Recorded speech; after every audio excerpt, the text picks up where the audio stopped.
Tomsun başıdı yadımda xələm, Bucuğumda göz yaş döküp ağlanım.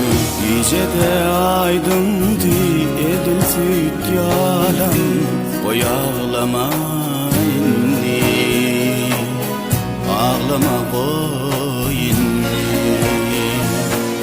Tomsun başıdı yadımda xələm, Bucuğumda göz yaş döküp ağlanım.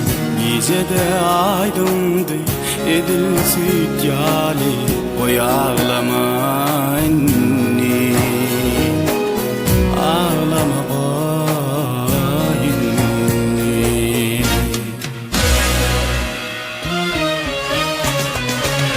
Bağların sizi yolun kırafi, yanımda da gödellerin serefi.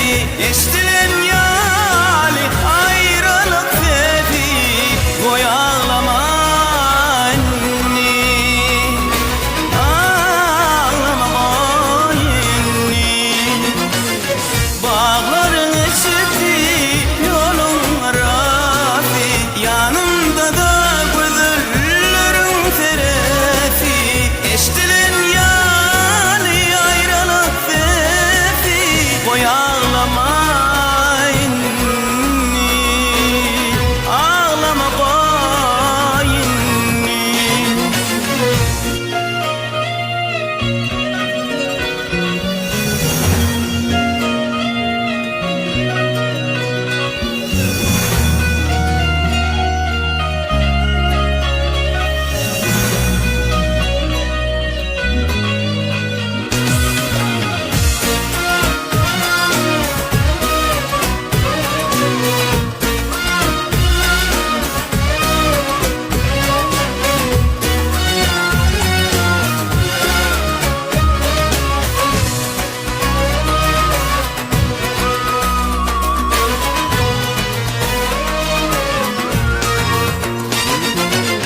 Sıyırdım göz yaşlarım ellerim bilen, ellerimden levlerim bilen. Kış östürecek bollum sözlerim bilen, Oy ağlama inni, ağlama koy inni.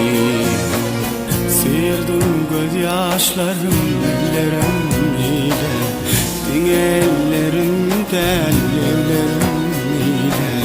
Kuş östürecek bollum sözlerim